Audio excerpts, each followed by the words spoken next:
El objetivo del presente vídeo es estudiar las fuerzas intermoleculares. Las fuerzas intermoleculares las podemos dividir en dos grandes bloques. Las fuerzas de Van der Waals, van a existir fuerzas entre dipolo-permanente, que van a tener lugar en moléculas polares, y fuerzas de dispersión de London, que van a tener lugar en moléculas apolares y también en moléculas polares, pero que son mucho más débiles. Y luego vamos a tener las fuerzas intermoleculares más intensas, que son las llamadas enlace de hidrógeno o enlace por puente de hidrógeno. Vamos a comenzar entonces a hablar de las fuerzas intermoleculares. Las moléculas están formadas por enlaces covalentes. Covalente es un enlace fuerte que une los átomos. Ahora, ¿cómo se unen entre sí las moléculas? Estas moléculas se van a unir entre sí por las llamadas fuerzas intermoleculares. Las fuerzas intermoleculares se denominan fuerzas de Van der Waals. Esas fuerzas de Van der Waals son fuerzas débiles y vamos a estudiar dos grandes tipos de fuerzas que se van a producir entre las moléculas de los compuestos covalentes. Las fuerzas de Van der Waals, fuerzas intermoleculares, son interacciones débiles de naturaleza electrónica. Fíjense que el enlace covalente tiene una energía promedio de unos 400 kJ/mol y la energía promedio de una fuerza intermolecular es de 4 a 20 kJ/mol, del orden de unas 100 veces más pequeñas. Las fuerzas intermoleculares van a justificar los puntos de fusión y ebullición de los compuestos comoleculares. Vamos a empezar con las fuerzas de London, fuerzas de dispersión de London, que son las fuerzas que se producen entre dipolos instantáneos y dipolos inducidos, como veremos. Las fuerzas de dispersión de London las van a presentar todas las moléculas, polares o no polares. Es decir, todos los compuestos covalentes moleculares van a presentar fuerzas de dispersión de London. Son extremadamente débiles y aumentan con la masa molecular de las sustancias. Las fuerzas de dispersión de London se presentan en moléculas no polares, pero también se suman a las fuerzas de Van der Waals dipolo-dipolo en las moléculas polares.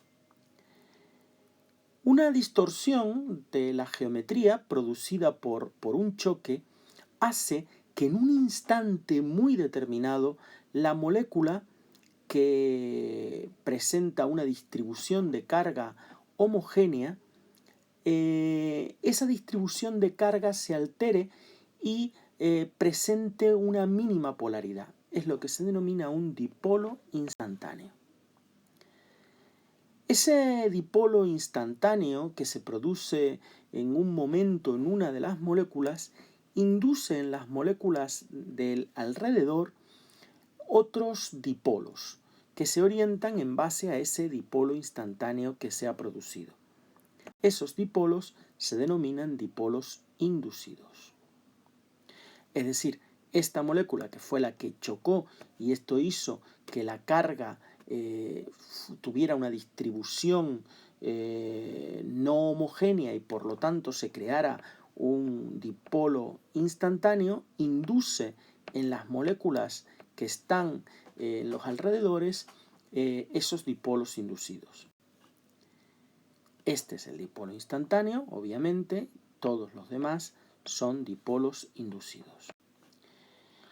Los dipolos entre sí sufren una atracción electrostática por diferencia de densidad de carga y eso va manteniendo unidas a las moléculas.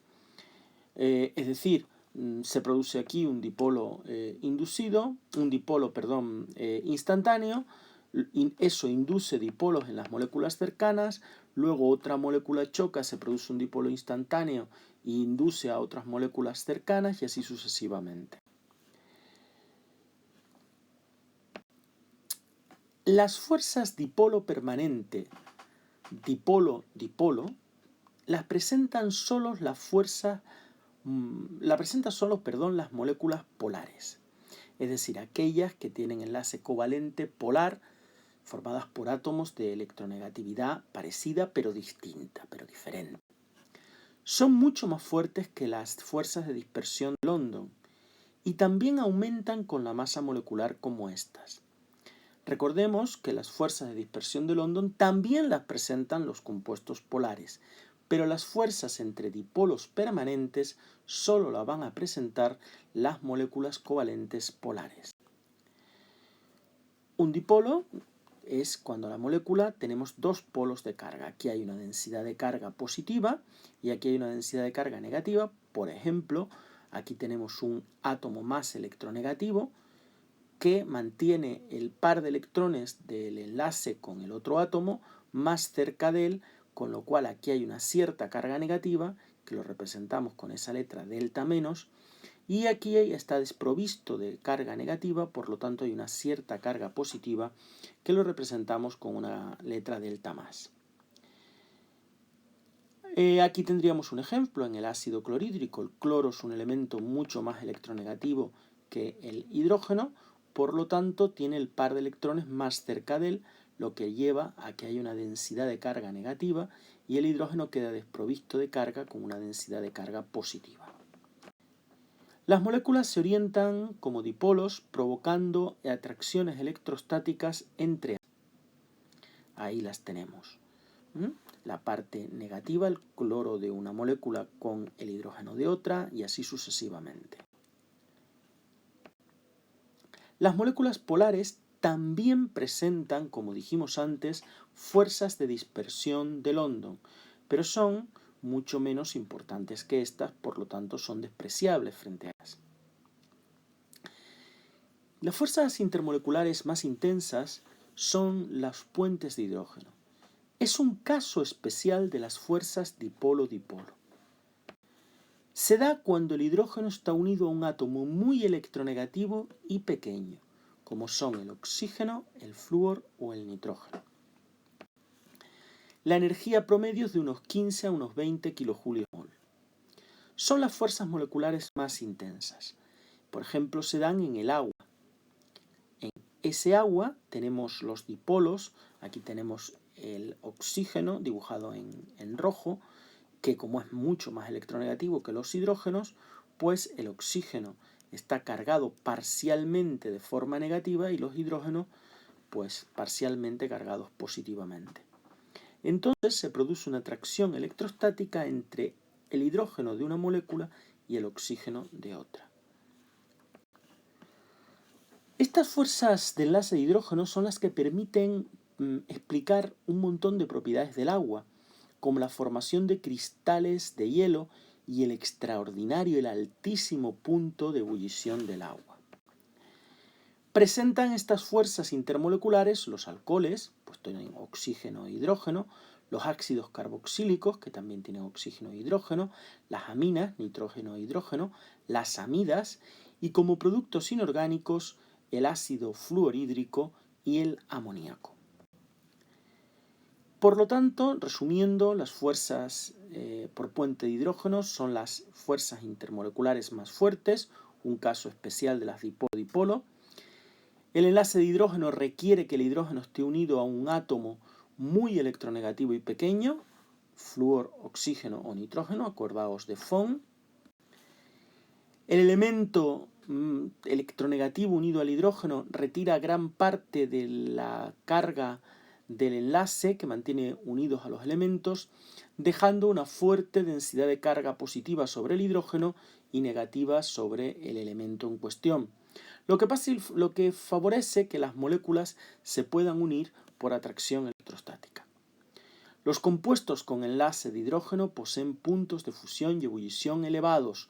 Muy importante esta característica. Poseen puntos de fusión y ebullición elevados debido a que se necesita una energía extra para romper estos enlaces de hidrógeno. Aquí tenemos, por ejemplo, los enlaces de hidrógeno que se darían en las moléculas de HF, de ácido fluorhídrico, si está en disolución acuosa, o fluoruro de hidrógeno si está en estado gaseoso. Vamos a explicar la anormal variación de los puntos de ebullición de algunos compuestos. Si nosotros tenemos en cuenta los hidruros del grupo del carbono, silicio, germanio y estaño, vemos que del estaño al germanio bajan los puntos de ebullición, del silicio bajan y bajan todavía muchísimo más en el metano. Es decir, bajan de acuerdo al peso molecular. Recuerden que eso era lo que habíamos dicho, estas fuerzas dependían de la masa molecular. Sin embargo, cuando nosotros hablamos de los hidrácidos, es decir, de los hidrácidos, por ejemplo, del HF, del HCl, HBr o HI, vemos que la diferencia de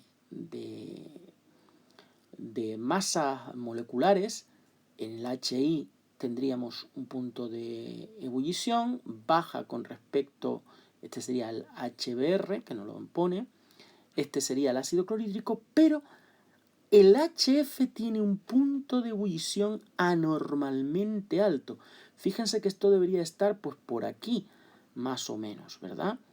Y sin embargo, no es que esté más abajo, es que está todavía más arriba que el del anterior.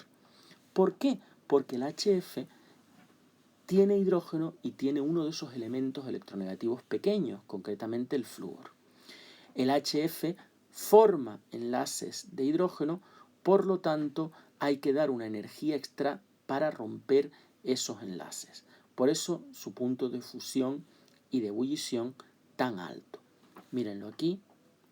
Aquí tenemos el punto de fusión, menos 83,6. Y aquí tenemos el punto de ebullición mucho más alto.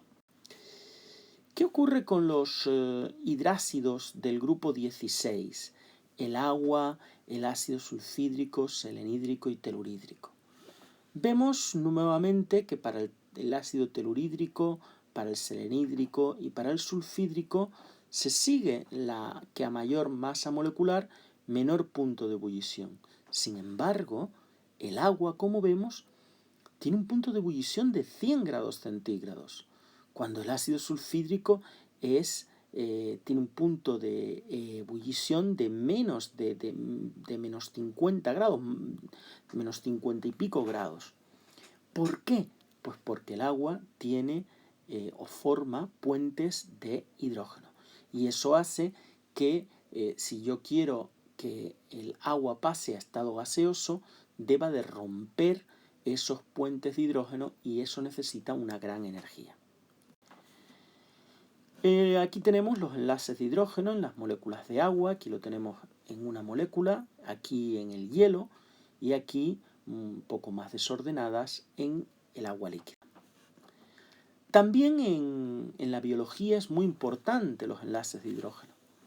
Sabemos que en la estructura del ácido desoxirribonucleico, el ADN, el ácido portador de los caracteres hereditarios, se produce el emparejamiento de la citosina con la guanina.